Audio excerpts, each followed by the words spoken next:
Cześć, zapraszam Was na materiał, jak stworzyć przejrzysty, funkcjonalny i nowoczesny dashboard na smartfona przy użyciu Bubble Cards, Mushrooms Cards i pop-upów. Pokażę Wam to krok po kroku. Dołączę również sporo kodu, który pokazuje, jak kolorować różne elementy w zależności od stanu sensora, kolor przycisku, kolor ikony, inna ikona w zależności od stanu. To wszystko i nie tylko znajdziecie w tym materiale. Jeżeli szukacie dashboarda na tablet, to zapraszam do mojego innego materiału, gdzie tworzę floorplan, rzut domu. Rozważ subskrypcję. SmartTube zaprasza. Zaczynamy.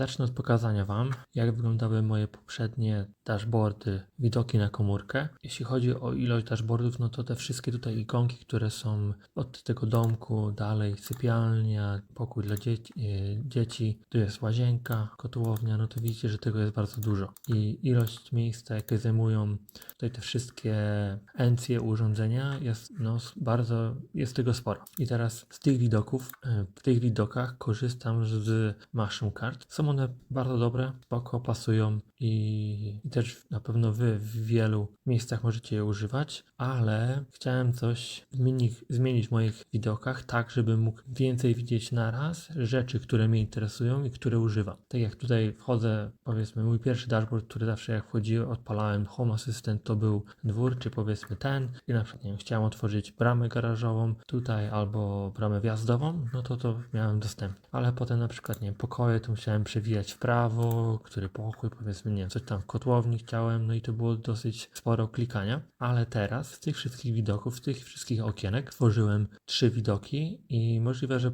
przejdę na końcu do 2, ale teraz tak, jeśli chodzi o zewnętrzny widok, no to jest mój nowy widok i tutaj już jest znacznie mniej miejsca wykorzystane, jak porównam widok ten, widzicie tutaj, że jest tego sporo, no tutaj na dole mamy bardzo dużo, nie wiem, temperatury, kontaktrony są i czujniki ruchu, no i różne światło, otwieranie bramy i alarm u góry. I teraz widok, który mam tutaj, no to widzicie, że mam na przykład światła i ta ikonka symbolizuje, co znajduje się w danym wierszu lub bardziej może przestrzeni. No i tu mamy na przykład światła i na przykład jest trawa, no to przykład to jest LEDy, które mam w donicy, tu mam LEDy, które są przy wejściu z przodu domu, tu jest garaż, a to symbolizuje taras i to są światła z tyłu. Tu na przykład mam bramę wjazdową, trochę jak pod to wygląda, ale tu jest to po prostu ikonka, która przedstawia kontaktrony, no i również możliwość otwierania, zamykania bramy garażowej i bramy wjazdowej. Kliknę tutaj, to otwiera mi się brama i ona zmienia kolor na czerwony i to samo się dzieje z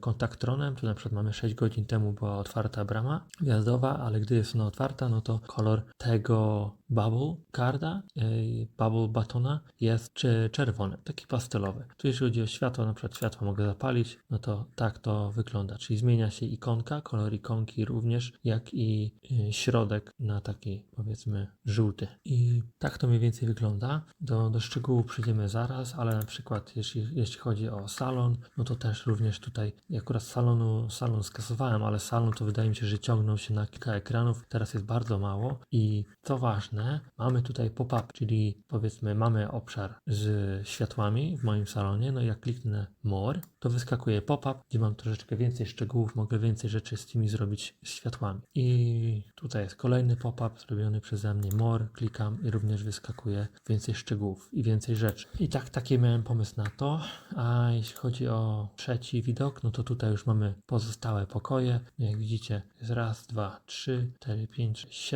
7 pomieszczeń, no i wszystko mieści się dosyć kompaktowo, powiedzmy to taki jeden ekran i trochę, ale u góry mam pomieszczenia, z których tam muszę kliknąć, a w tych raczej się wszystko dzieje automatycznie, więc po prostu nie muszę nic robić. I tutaj też ciekawą rzecz, co dodaję, no to ikonka pomieszczenia, no to tutaj od razu jest temperatura i wilgotność, jak widzicie, to samo się tyczy kolejnych pomieszczeń. I tutaj jest jedynie wiatrołap, który ma również dodatkową ikonkę, jeśli chodzi o drzwi wejściowe, kiedy były ostatni raz otwarte. Tu na przykład wejdę, to również szczegóły tego pomieszczenia, więcej rzeczy, które na przykład nie są warte dodania na pierwszy widok, ale na przykład chcę mieć możliwość sterowania wszystkim, co jest w pomieszczeniu, no to dlatego po prostu tych rzeczy więcej. Na przykład to jest łazienka, no widać, że jest tego powiedzmy sporo, ale no łazienka tutaj mieści się w tych paru rzeczach. No i to jest z grubsza to, co wam zaprezentuję, jak to stworzyć i przejdźmy do tego, co jest potrzebne, żeby taki widok stworzyć. To musimy mieć Haxa. Jak mamy Haxa zainstalowane,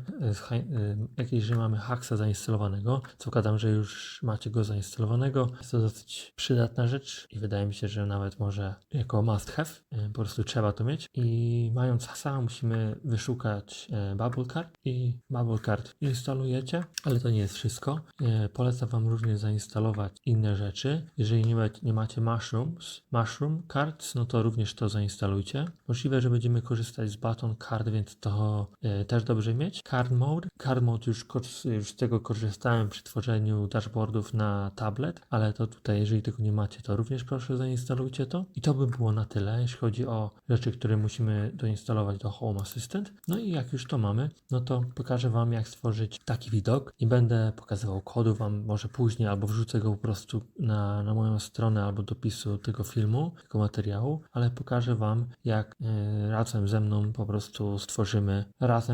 teraz stworzymy nowy widok, gdzie będę dodawał powiedzmy coś w takim wyglądzie i mam nadzieję, że wam to się przyda i po prostu stworzycie własną wersję tego, co teraz wam zaprezentuję. No i zaczynamy od tworzenia nowej sekcji. Powiedzmy tutaj tworzę taką ikonkę, zapisuję i jesteśmy w tym. I co zrobimy, no i mamy już stworzoną nową sekcję dla nas. Pierwszą kartę, jaką stworzymy, będzie to karta wertykalna i pionowy stos i mając tą kartę będziemy tworzyć kolejne. Wszystko będzie w pionie, więc zaczniemy od pierwszej karty, która już jest dodana ostatnio do Home Assistant jako standardowa karta. Tego nie było długo, więc dodajemy nagłówek. Go traktujemy jako podtytuł, żeby było troszeczkę mniejsze. Nazwy nie chcę, żeby była widoczna, ale co chcę dodać encje, które będą wyświetlane po prawej stronie. I tak pierwszą encją będzie temperatura i drugą encją będzie wilgotność i zobaczcie, po prawej stronie mamy coś takiego. Klikamy w to, nic się nie dzieje, więc teraz to zrobimy, to zmienimy to. Wygląd chcemy, żeby to było niebieskie i interakcja po kliknięciu chcemy mieć więcej informacji. I zobaczcie, tutaj jak kliknę, mamy więcej informacji, o co nam chodziło. To jeszcze przejdziemy do drugiego.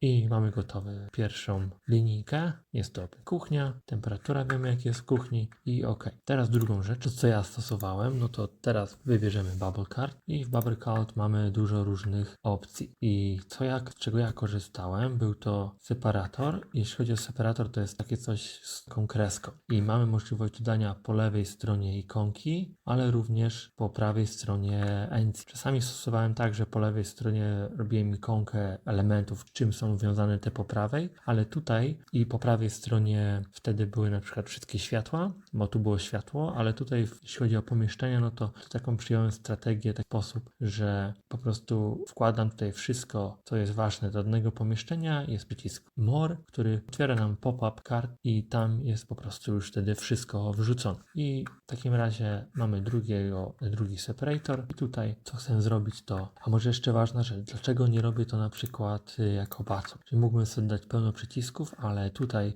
dla mnie problem był taki, że jest to za duże oraz ikonki nie są wyśrodkowane. Powiedzmy przycisk nie wygląda tak jakbym chciał. Powiedzmy, jeżeli bym wziął light i Kitchen Sink, no to widzicie coś jest takiego.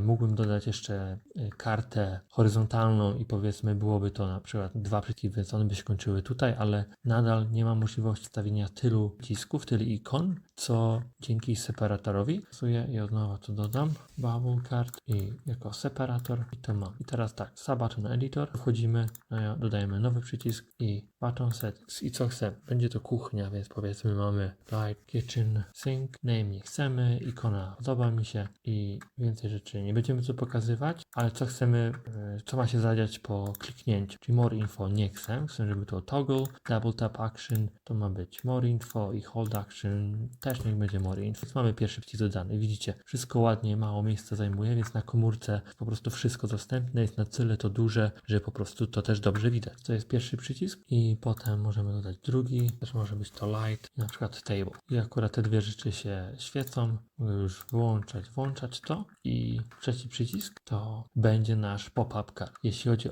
o tą rzecz, no to tutaj możemy tak naprawdę dodać obojętnie co. Najlepiej nic, ponieważ będziemy mieć przycisk, który nie wymaga NC. Tu możemy wpisać sobie more i te more powinny być wyświetlane, czyli widzicie, teraz już jest wyświetlane more. I to, co chcemy zrobić, to po wciśnięciu tego przycisku ma nam otworzyć się pop-up card. I żeby ten pop-up card się wyświetlił, no to musimy dodać tap action on button, tap action, more info nie, tylko navigate i navigation path. I tutaj co zrobię, no to teraz zobaczycie, dlaczego tak piszę, ale powinien być płotek i na przykład kitchen i ta nazwa musi być unikalna, czyli w naszym widoku ta nazwa jest unikalna. Pierwszy pop-up card to będzie, więc to jest płotek kitchen i teraz jak widzicie, nic się nie zadzieje, nic się nie pojawi, ale teraz zobaczycie, dlaczego tak to wpisaliśmy. Więc ok, robimy zapisz, na razie to wygląda tak. Oczywiście od razu kolory mi się niezbyt podobają, ale to zmienimy, więc dobra, to wchodzimy jeszcze raz w edycję tego i co musimy zrobić, to dodać najpierw pionowy stos i ten pionowy stos przynosimy na lewo i wiem, że teraz mamy pionowy stos w pionowym stosie, ale no tak to wydaje mi się, że najlepiej jest zrobić, żeby nam nic się tu nie przestawiało. I co zrobimy w tym pionowym stosie, no to tutaj teraz już dodajemy bubble card, mamy bubble card i card type jest to pop-up i ważne jest, żeby właśnie pop-up karty były na początku naszych wszystkich rzeczy w danym widoku, bo inaczej może to źle działać i w taki sposób jest tworzenie pop-upów i tutaj właśnie jest hash i ten hash musi być płotek kitchen. Jak widzicie, już się nam stworzył widok dla tego pop-up cardu i on tu jest widoczny, ale jak zamkniemy, to ten pop-up card nie będzie widoczny. I co tu chcemy zrobić? Header settings, no to tu możecie sobie po prostu poklikać, pozmieniać, ale co my chcemy zrobić, no to i tutaj powiedzmy, ja chcę wszystko zostawić, nic nie chcę, żeby tu się wyświetlało. I teraz co robimy? Dodajemy kolejne wiersze do sekcji, do tego pop-up cardu i co ja chcę zrobić? Horyzontalny, poziomy układ i w tym poziomym układzie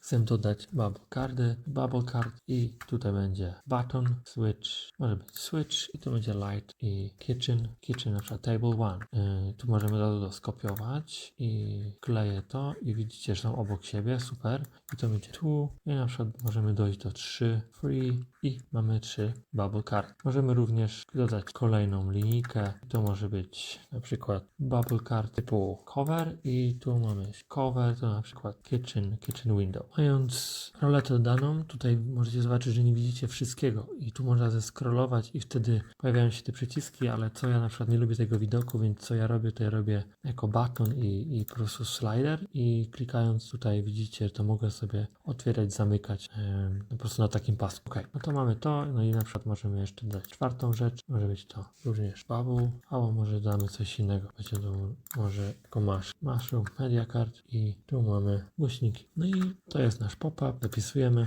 i gotowe.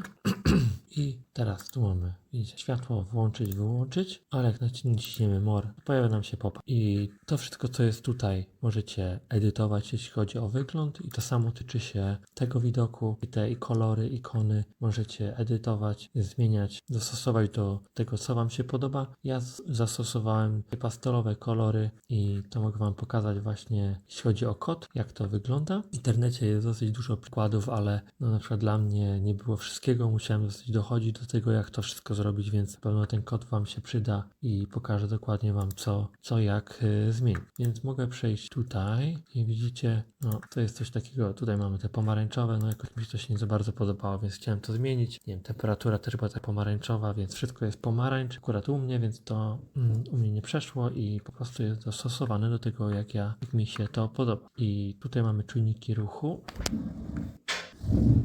Czujniki ruchu mam właśnie tak pomalowane, że jak wykryję ruch, no to robią się takie zielone. Tutaj jeśli drzwi chodzi, no to jest taka czerwień. Tutaj jest niebieskie, tutaj jest, jeśli chodzi o temperatury, wilgotności i alarm jeszcze mam czerwony, ale przejdźmy do tego, jak to działa. Wejdę do mojego pierwszego i tutaj biorę edytuj i pokaż edytor kodu i na początku to widzicie, że mam jednego pop-upa. Tu akurat jest związany z tym przyciskiem i tu jest dosyć, nie wiem, czy to jest hack, co, ale jak klikniecie u góry, no to Wam się rozszerza ten widok, to więcej widzicie. Akurat ja nie mam wielkiego ekranu, ale na dużym ekranie to fajnie widać, wtedy lepiej o wiele się pisze kod. I pierwszy kod to tutaj mamy, jeśli chodzi o zmianę koloru przycisku. No, jeżeli jest on, robi czerwone i na przykład teraz jak przycisnę, przytrzymam, to zobaczcie, taki jest czerwony pastelowy. I co również się zmieniło? Również zmieniła się ikonka. To jest przycisk, zmieniamy tło, tu zmieniamy ikonę, w zależności od stanu. Potem przejdziemy niżej i tu jest to samo, to nie jest już tak ciekawe, ale jeżeli mamy septic tank, czyli tutaj to teraz tutaj zrobione jest tak, że jeżeli stan sensora, który jest tutaj wpisany jest większy niż 4, no to ma kolor i taki, jeżeli większy niż 5 to taki, i większy niż 6 to taki. Widzicie, to ja nie wpisałem tego w jednym linijce, tylko musiałem tak zrobić, no i no działa mi to. Nie wiem, czy jest możliwość tego jakoś ładnie napisać w jednym, ale no tak mi to działało. Jeżeli chodzi o kolor tego tekstu, bo to jest też co innego niż ikonka, no to tutaj jest kod, jeżeli byście chcieli zmienić kolor tekstu. I tutaj cały czas zmieniamy przyciski Bubble Card, bo są jeszcze sub-batony. I sub-batony, te wszystkie rzeczy, które tutaj są dodane właśnie po prawej stronie, to są sub-batony i je się edytuje inaczej. I dlatego czasami to może sprawić Wam trudność, co jak zrobić. Podam Wam jeszcze w opisie link do GitHuba, gdzie jest wszystko, dosyć sporo rzeczy opisane i przykłady, które możecie wykorzystywać, co jak zedytować, jak można jakieś ciekawe formy ich widoków, więc tam też popatrzcie. Ale ja, jak mówiłem, nie wszystko tam znalazłem, więc tutaj Wam to się na pewno przyda. Wrzucę to do opisu, jak już wcześniej mówiłem, ale teraz przejdźmy do sub-batonów. Sub-batony, no jak mówiłem, troszeczkę trudniej się edytuje i no jest tego sporo kodu, ale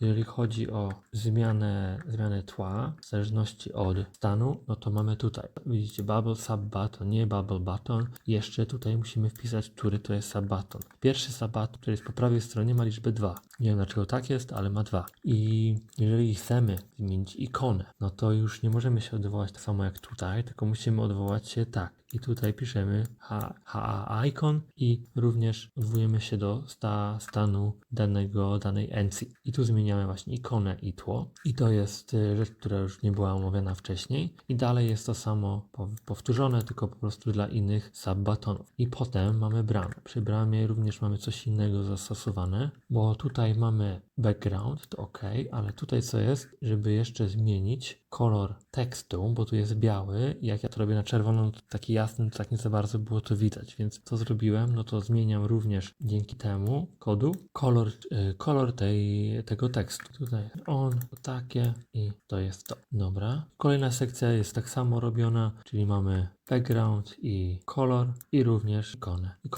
Ikona się inaczej zmienia, ale ikonę już zmienialiśmy wcześniej przy świetle, więc tutaj już to wiecie. I wydaje mi się, że to byłoby wszystko, jeśli chodzi o rzeczy, jak ja użyłem do stylizacji moich subbatonów i batonów. Jeżeli nie chcecie, żeby przycisk zmieniał się w zależności od stanu czy od wartości, jakie ma ich stan, no to macie tutaj możliwość również po prostu tak zapisu, o wiele prostszego, bez sprawdzania jakie są wartości, po prostu od razu jaki kolor ma po prostu być. Jeśli chodzi o ten widok, to wydaje mi się, że tutaj wszystkie rzeczy pokazałem, jakie są unikatowe. I tu jak przejdę OK, no to ten jeszcze przycisk Speak, to co tu mam możliwość powiedzenia czegoś na wszystkich moich głośnikach po polsku, więc co wpiszę, kliknę wyślij, to zostanie to powiedziane. Tutaj jedyna rzecz, jaka jest unikatowa i której nie było w poprzednim widoku, to są slidery i tutaj jest troszeczkę inaczej, trzeba również je edytować, więc to Wam zaraz pokażę, a jeśli chodzi o resztę, no to jest standardowe i reszta też już była pokazana, więc przejdźmy do sliderów. I tu mamy już Windowsa Open, więc to już jesteśmy w tej sekcji i mamy slide. Teraz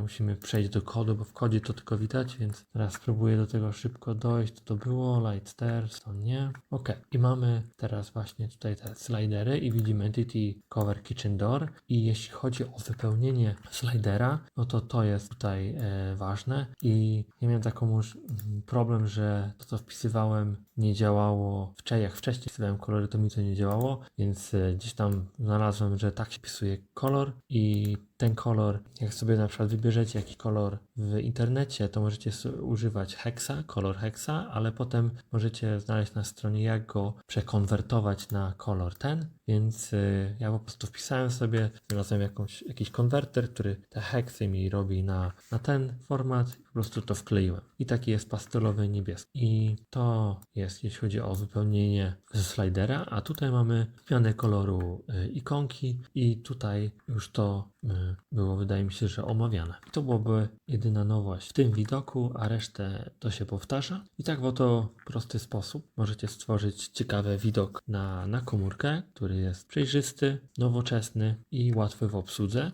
Tak jak mówiłem, w opisie filmu dołączę kody. Jak nie, to link do strony, gdzie będą wszystkie elementy, które omawiałem. I mam nadzieję, że skorzystacie z mojego poradnika, jak stworzyć widok na komórkę. Dostaniecie trochę natchnienia i skorzystacie z moich porad. Stworzycie sobie swój dashboard, swój widok na komórkę, który będzie Wam się podobał. Najczęściej jest to praca taka trochę kręcąca się w kółko. Chodzi mi o to, że stworzycie widok i zobaczycie, że coś Wam nie do końca działa tak jak chcecie, więc możecie coś podmienić, z czegoś na przykład nie korzystacie, z czegoś może zaczniecie więcej korzystać, więc możecie sobie to cały czas zmieniać, ale jeśli chodzi o bubble cardy, o pop-upy i o te przejrzyste używanie dashboarda, no to tutaj polecam Wam ten dodatek z Haxa i jeżeli macie jakieś pytania, to piszcie śmiało w komentarzach. Na koniec Wam jeszcze pokażę, jak wygląda ten widok na komórce, więc tutaj przedstawiam Wam ten pierwszy, czyli zewnętrzny i może jakieś tam rzeczy, które są, powiedzmy, bardziej ważne dla mnie. No to tutaj mamy jedną rzecz, która wydaje mi się, że jest nie do końca dobrze i się nie mieści, to w rzędzie, gdzie jest otwieranie bramy i garażu. No to tutaj czasami, kiedy garaż był otwarty, się nie mieści, no teraz troszeczkę to widać, ale jeśli chodzi o resztę, to wszystko ładnie, dobrze działa. I tu mamy jeszcze tego pop-upa, tak kliknę speak, no to tu mi się przechodzi do tego. No i teraz przechodząc do salonu, no to tutaj tak to wygląda. Zobaczcie, mamy wiele rzeczy na jednym ekranie, wszystko się mieści bez problemu. Pop-upy również elegancko działają. No jak tu widzicie, w tych pop-upach jeszcze nie ma wszystkiego zmienionego. Pewnie też jest dłuższa praca, ale tu wszystko dobrze działa. Włączanie światła, włączanie, historia, temperatury, no to wszystko tutaj ładnie działa, a to jest widok, gdzie mamy już te wszystkie pomieszczenia, jest on troszeczkę większy, jak mówiłem, dłuższy, ale i tak bardzo dobrze się mieści i te pomieszczenia, które są na dole, to są one mniej ważne, automatycznie tam raczej się wszystko dzieje, czyli rolety światła się gaszą same, rolety się otwierają, zamykają, więc tylko one są na dole, a góra jest ważniejsza, więc tutaj mam już te przyciski dostępne. I tu mogę kliknąć na przykład More i zobaczcie, tu jest wszystko, o wiele więcej rzeczy. Przed moja klimatyzacja, mogę tutaj sterować dziewczyny i wszystko jest bardzo ładnie widoczne, dostępne, przejrzyste. I o to chodzi w tych dashboardach. Dzięki za oglądanie, rozważ subskrypcję, cześć.